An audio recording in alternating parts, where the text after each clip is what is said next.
I want to try to put in perspective what many of my Democratic friends have been talking about today. They're very, very, very upset at President Trump. And they're very, very, very upset at Elon Musk. President Trump ran for president on a number of issues. One of the issues he ran on, he said it almost every day. He said, if you elect me president, I'm going to go through the entire budget and review all the spending, line by line. If I heard him say that once, I heard him say it 1,000 times. And that's what he's been doing.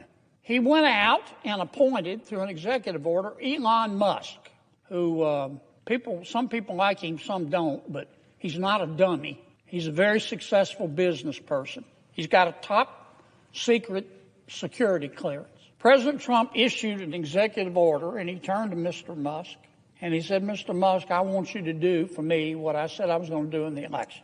I want you to go through all the spending, line by line. Now, let me ask you something, Mr. President. How are you going to review the spending without reviewing the spending? How are you going to audit the spending by an agency without auditing the agency? That's what I mean when I say common sense is illegal in Washington, D.C. That's what Mr. Musk is doing. He's put together a crackerjack team, and they're going through everybody's spending line by line, item by item. And my Democratic colleagues are very, very, very upset.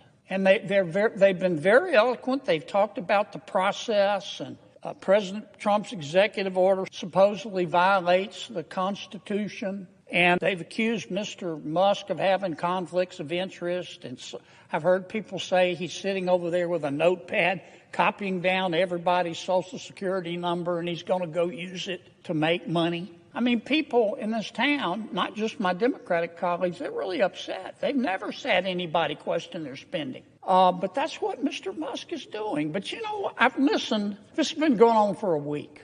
People have been screaming like they're part of a prison riot. Oh, my God, look at what Musk is doing. He's looking at the spending. And I've listened to people talk about the process and debate whether it's constitutional and discuss how many lawyers can dance on the head of a pin. But you know what? I haven't heard one single person who's upset with President Trump or Mr. Musk talk about what he's found. They don't want to talk about the spending porn, the waste of taxpayer money that he's found. I mean, that's the point of all this. I tell you who is interested, the American people, the people in America who get up every day and go to work and obey the law and pay their taxes and try to educate their kids and try to do the right thing by their kids and try to save a little money for retirement, and have had to live through 20% inflation under President Biden. They understand what Musk is doing. They understand spending porn and wasting taxpayer money. Now, Mr. Musk started with the USAID. That handles a lot of foreign aid for America. American people are very generous. In our country, when you're homeless, we'll house you. When you're hungry, we'll feed you. In our country, when you're too poor to be sick, we'll pay for your doctor. And we send a lot of money overseas to help our world's neighbors.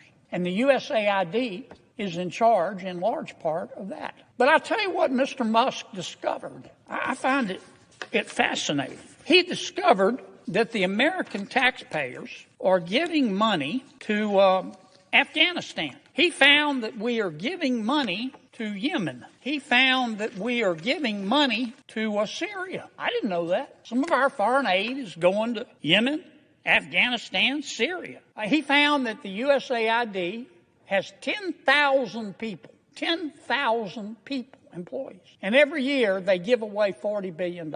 Mr. Musk also found, and I'm not saying that all of this money is wasteful. I'm not. Some of this money, I'm sure, does some good. That's why Secretary Rubio is going to revamp the department and separate the good from the bad. But this is the kind of stuff Mr. Musk found. He found that the USAID gave money to support electric vehicles in Vietnam. Our money, taxpayer money. He found that USAID gave money to a transgender clinic in India. I didn't know that. I bet you the American people didn't know that. He found that the USAID gave $1.5 million to a Serbian LGBTQ group called Grupa Izladaji. I probably mispronounced that. My apologies. Anyway, they got $1.5 million to, quote, advance diversity, equity, and inclusion in Serbia's workplaces and business community. What else did Mr. Musk found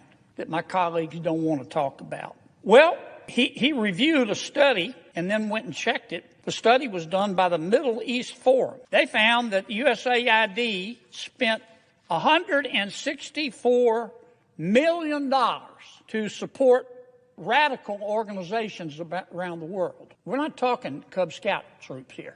We're talking about radical organizations around the world. They gave $122 million of that to groups aligned with foreign terrorist organizations. Our taxpayer money. According to this report in Mr. Musk, the USAID has given millions of dollars to, quote, organizations in Gaza controlled by Hamas. Why aren't my colleagues talking about that? Recipients of the money, they found, have, quote, called for their lands to be cleansed from the impurity of Jews. That's who we're giving foreign aid to. What else? I'm not going to spend my whole time talking about this, but nobody else is talking about it. They're just talking about the process. And Mr. Musk, and he's a mean guy, and he shouldn't be looking at our spending. Well, he is. And I kind of find what he's found out interesting. He found that we gave $2 million, USAID did, for sex changes in Guatemala. He found that we gave $20 million to produce a new Sesame Street show in Iraq. He found that we gave $4.5 million of taxpayer money to combat disinformation in Kazakhstan. He found that we gave $10 million, USAID did, of meals to an al-Qaeda-linked terrorist group called the Nusra Front. Mr. Musk found that we gave $7.9 million of taxpayer money to a project that would teach Sri Lankan journalists to avoid binary gendered language. The USAID took $8 million and gave it to a bunch of journalists in Sri Lanka to teach them how to avoid binary gendered language. I don't know what the hell binary gendered language is. I think I do. You think most taxpayers would support that? Why aren't we talking about that? The USAID gave $1.5 million to promote LGBT advocacy in Jamaica. They gave $1.5 million to rebuild the Cuban media ecosystem. They gave $1.5 million for, quote, art for inclusion of people with disabilities in Belarus. Another $3.9 million for LGBT causes in Macedonia. $8.3 million for equity and inclusion education in Nepal. I could go all night. And many of my colleagues are upset. They're really mad at Mr. Musk. Hell, I think we ought to give him a medal. All he's doing is what President Trump said he was going to do. President Trump said he's going to audit the spending. So Trump goes and hires Musk, again with a top secret security clearance. Nobody can quibble with his intelligence. You know, the guy's as smart as Einstein's cousin. He's a very successful businessman. Some say he's the richest guy in the world. And he's doing the auditing. And, man, he's finding a lot of stuff. I call it spending porn. Now, I'm not saying everything that USAID does is wasted. But I'm saying a lot of it is. A hell of a lot of it is. And we ought to be on the floor of this United States Senate thanking Mr. Musk.